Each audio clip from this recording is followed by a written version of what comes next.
Portanto, em 1517 aparece o irmão nosso, Martinho Lutero, na porta de Gutenberg, não pregando, mas começando uma reforma, ou deu início ao movimento da reforma do século XVI. Estávamos em 1517, era o século XVI. Isto foi há 500 e tal anos.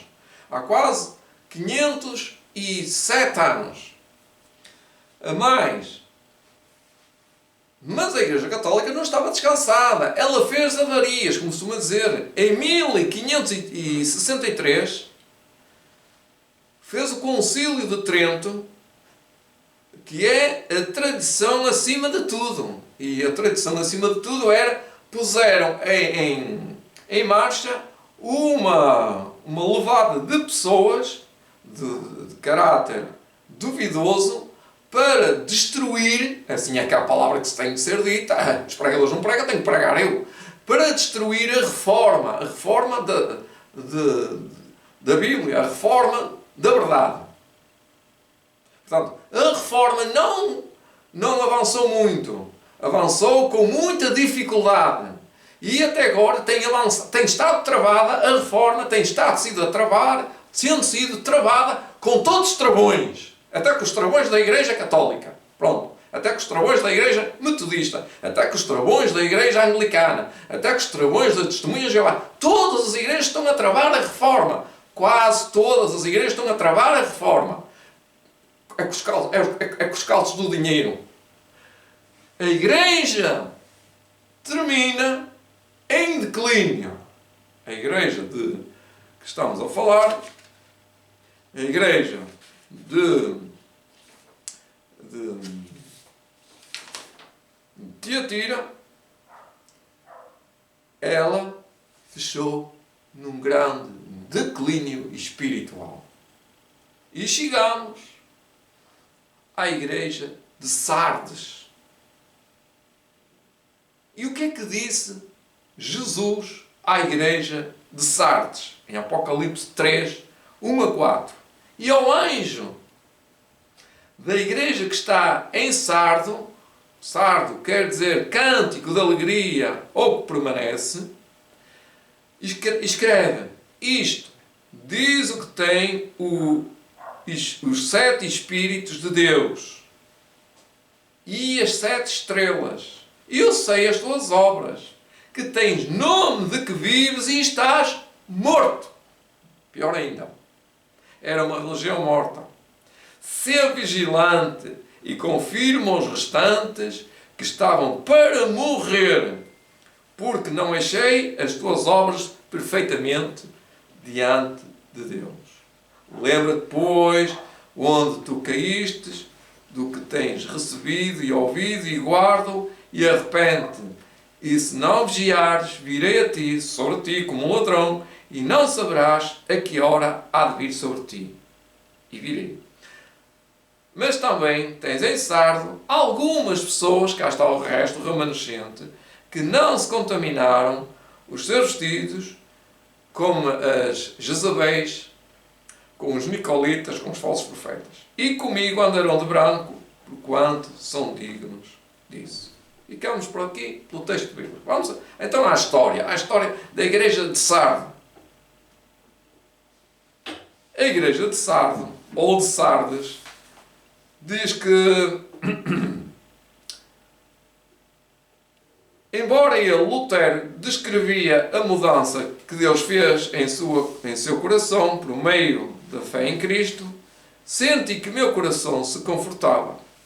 Senti que confiava em Cristo. Senti só em Cristo para a minha única salvação. E me deu segurança de que Ele havia eliminado meus pecados. Sim, os meus. E me havia salvado da lei do pecado e da morte. A reforma luterana proporcionou ao cristianismo um balão de ar, como se costuma dizer. Um novo recomeço. Mas foi só um balão de ar. Porque foi só aquele bocadinho. Entre o ano 1517, e já vamos ver até onde vai até o ano 1750. agora os cristãos poderiam desfrutar do conhecimento de Deus, como nunca haviam desfrutado até aquela época. Mas parece que nem tudo é perfeito, ou tudo que se mexe como reforma é um mar de rosas. Nunca vai ser. A Bíblia passou a ser utilizada de forma ou de uma maneira equivocada. Alteram os textos, confundem tudo, embaralham tudo. Eles nem sabem nada da Bíblia, quase nada. Se perguntarem qual foi a primeira coisa que Deus fez, eles embaralham logo. Embaralhou-a. Chegando a ser um arsenal de armas teológicas, como agora há tanta arma teológica acerca só de um assunto, por exemplo, da divindade do Espírito Santo. Ali até diz que Deus tem 7 espíritos, vejam só, e eles nem sabem quem é. Se não sabem nenhum, também não sabem nada. Bom, a Bíblia passou a ser utilizada de uma maneira baralhoa. Para aqui, para lá, dá para fazer religiões, dá para fazer tudo e mais alguma coisa. Chegando a ser um arsenal de armas teológicas. Nesta época ainda, em 1500 até 1750, a Bíblia passou a ser utilizada de uma maneira equivocada, chegando a ser um arsenal de armas teológicas. Nesta época, o protestantismo cresceu muito, é verdade, e se expandiu pelo mundo fora, é verdade. A Reforma também ocasionou diversas ramas doutrinárias, surgindo assim vários grupos religiosos com vários perfis diferentes. E esbarramos no ano 1750, que já é o cumprimento das profecias. Vamos ver o que acontece. Vamos ler o texto que está em Apocalipse 3:8. Eu tenho que ler esse texto, pois ele é profético. Diz assim: Eu sei as tuas obras, eis que diante de ti pus uma porta aberta e ninguém pode fechar. Tendo pouca força, guardaste a minha palavra e não negaste o meu nome. Tendo pouca força. Olha aqui. Vamos lá. Foi o grande terremoto que tem sido identificado como o grande terremoto, o terremoto de 1755, em Lisboa, 31 de outubro, faz agora precisamente anos, estamos a 30 de outubro, o grande terremoto tem sido identificado por muitos teólogos como o grande terremoto de Lisboa. Foi de 1 de novembro para 30, foi 1 de novembro, aliás. Portanto, estamos nas vésperas, estamos em outubro, 31 de outubro quase. 1 de novembro de 1755. Depois a seguir, o escurecimento do Sol, que ocorreu a 19 de maio de 1780. E a seguir, a Lua se tornou como sangue na noite, no mesmo dia. A saber, a chuva das estrelas, que foi em 13 de novembro de 1833. Estávamos a chegar ao fim do período de Filadélfia, que é amor fraternal. Morreu em poucos anos, nem menos de um século. Foi precisamente 86 anos. Morreu esta igreja. O período foi a era do reavivamento com John Wesley. Este movimento produziu um grande despertar religioso. Este período também representa a mensagem da hora do juízo. Começou com a queda das estrelas, com o terremoto e com, como aqui diz, a lua se tornou como sangue. O grande período da história, do fim da história, estava a chegar ao fim. Este período também é conhecido como o de John Wesley. E surge um homem, agora chamado Guilherme Miller, nesta época, anunciando, reparem, ele era um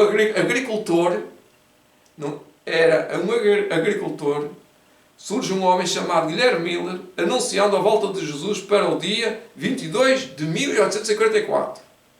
Ele nem sequer era pastor. Isto causou um reavivamento geral em todos os Estados Unidos da América e na Europa. Todos queriam ver Jesus. Mas quando chegou o dia, aquilo que era doce de se ouvir se tornou amargo de engolir. Era doce, livrinho na boca, mas amargo no estômago. Apocalipse 10, 10. Houve um grande desapontamento. Cristo não veio naquela data esperada, em 1844. Esta é a igreja de Tiatira, que começou no ano de... Aqui eles não puseram, esqueceram-se.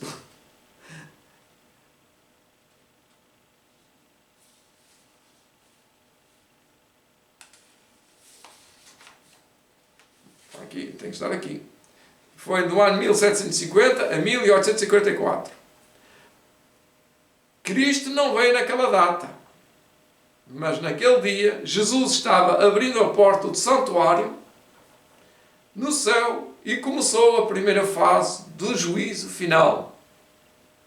O que aconteceu naquele dia foi a purificação do santuário celestial e não a volta de Jesus. Portanto, a volta de Jesus vem para mais tarde. E tomei o livrinho, Apocalipse 10, 10 diz, e tomei o livrinho na mão do anjo e comi-o na minha boca. Era doce como mel, mas, havendo eu comido, o meu ventre ficou amargo. Apocalipse 10, 10. Terminou o grande desapontamento à igreja da Reforma. A igreja começou em 1750 em 1844. E agora, o que é que vai ser da igreja de Laodiceia? Que é onde eu pertenço. Tu pertences, nós pertencemos. Toda a gente pertence à igreja de Laodiceia. Nós somos laodiceanos. E este problema, que chegamos aqui, a história de Laodiceia, um dia irei só falar sobre Laodiceia, mas agora só falo da história, um bocadinho. Quer dizer julgamento do povo. Laodiceia quer dizer julgamento do povo. Antes era outro nome, é julgamento do povo. Segunda vez, 1844. A partir de 1844 até acabar a igreja de Laodiceia, não há outra igreja a seguir. São 7 igrejas, 7 períodos. E estamos no fim do tempo da igreja de Laodiceia, que começou em 1844. Não para lá, deste período, não há outro período. O que é que disse a testemunha fiel? Apocalipse 3:15 e 16 diz assim. Vamos voltar atrás. 3:15, 3:16. Eu sei as tuas obras, que nem és frio, nem és quente. Oxalá foras frio ou quente.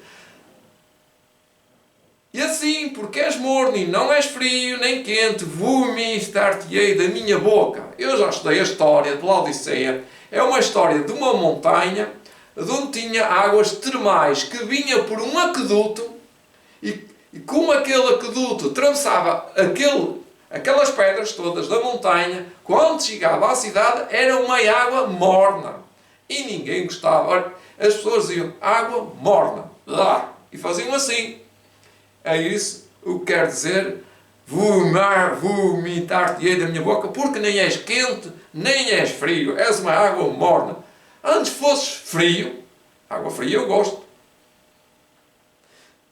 Eu gosto mais de água fria do que água morna. Conheço as tuas obras, que nem és frio, nem quente. Oxalá foras frio, oxalá. Ora, ou quente, muito quentinho, que até escalda. Assim é o que disse Jesus. Assim porque és morno, não presta. Quer dizer, não és quente nem frio.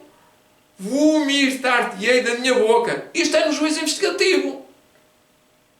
Se nós formos ler ao fim, diz isso mesmo. Vomitar-te-ei da minha boca. Apocalipse 3, 15 e 16.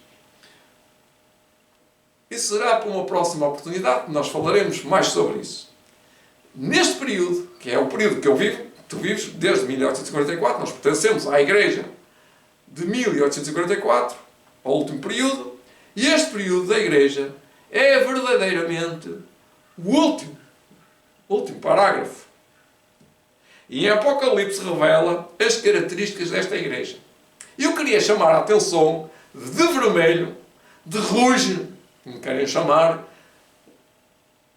quando fala aqui, estas são as características da Igreja de Laodiceia, é aqui que está bem. O que está mal é que muitos dizem que tem que sair da Igreja de Laodiceia, porque a Igreja de Laodiceia está, como é que eles diziam, em apostasia. Ora, se a Igreja esteve sempre como está agora, todos os períodos da Igreja, alguma igreja que se vocês estivessem lá naquele período, o que é que queriam dizer? Queriam ir para a próxima igreja. E a próxima igreja dizia assim, antigamente ainda era melhor. E quando chegaram à última igreja, que é a Laodiceia, diziam, a igreja de Tiatira que era melhor, a igreja de Sardes, a igreja de Efésio, essas é que eram. Mas se nós estivéssemos lá, também dizíamos que essa igreja estava, ou essas pessoas que dizem agora, da igreja de Laodiceia, diziam que estão a dizer da igreja de Laodiceia, que essas igrejas estavam em apostasia. Este dirigente, que sou eu, está a dizer um recado para todos os dirigentes, para todos os líderes, que estão a dizer que a Igreja Adventista está em apostasia. Estão a mentir. Estão a ser falsos profetas, estão a ser nicolaítas. Não sou eu que digo, é a profecia. É o Apocalipse que eu diz. É a palavra de Deus, é a fiel testemunha. E este é o período da Igreja verdadeira. Não é o povo que está salvo, não é o povo que está puro, é a Igreja verdadeira. Eu estou na Igreja verdadeira. Esteja ela como estiver, e eu quero permanecer. Olha, continuando. Este é o período da Igreja verdadeira dos últimos dias, e em Apocalipse revela as características desta Igreja. Chegados aqui, é a mulher, é uma Igreja que precisa de muitos cuidados. Ela precisa de duas asas da grande águia, é figurado, entendam? Para fugir, para que voasse para o deserto, ao seu lugar, em 1844. É a partir de 1844, não é agora. Onde é sustentado por um tempo e metade de um tempo, fora da vista da serpente. Isto é, no deserto. Apocalipse 12, 14 a 17. Onde é sustentada por um tempo e metade de um tempo. Fora da vista da serpente. Que é a serpente, é Satanás. E a serpente lançou da sua boca, através da mulher, da igreja mãe, porém acudiu à mulher o deserto, e a terra abriu a sua boca e tragou o rio. O rio simboliza o povo, as nações e os povos, que o dragão lançara da sua boca, esses povos. E o dragão irou-se contra a mulher e foi fazer guerra ao resto da sua semilha. Em espanhol é semilha, semente. Ao resto da sua semilha, semente. Isto é o que diz Apocalipse 12, 14 a 17. E a terra abriu a boca e tragou o rio que o dragão lançara da sua boca. E o dragão irou-se contra a mulher e foi fazer guerra aos filhos de Israel. Aos filhos da Igreja Adventista do sétimo dia. Quem é que está a fazer guerra à Igreja Adventista do sétimo dia? Aqueles que estão a dizer que ela está em apostasia. Os que guardam os mandamentos de Deus é a semilha, é a semente, é o resto, não são todos. Então, você é a semilha ou está contra a semilha? Entende, meu espanhol? E mantenho o testemunho de Jesus. Eu mantenho o testemunho de Jesus. Mantenho. Características. Surgiria ao final dos 1260 anos, no Apocalipse 12, 14, isto é, depois de 1798, guardaria todos os 10 mandamentos de Deus, incluindo o sábado, e teria a fé em Jesus, anunciaria também a volta ou o regresso de Cristo, e as 3 mensagens angélicas, e seria um movimento mundial. Estas características correspondem perfeitamente à Igreja Adventista do Sétimo Dia. E ponto final, parágrafo, fim da citação, fim do vídeo, e fico por aqui e entendam como quiser, porque a Igreja Adventista do Sétimo Dia é mais que vencedora no fim. Seja com 5, seja com 10, seja com meia dúzia, será sempre a Igreja Adventista do Sétimo Dia. Seja ela onde estiver, ela é mundialmente conhecida sempre como a Igreja foi a Igreja do povo de Deus remanescente. Muito boa tarde. Fiquem com Deus.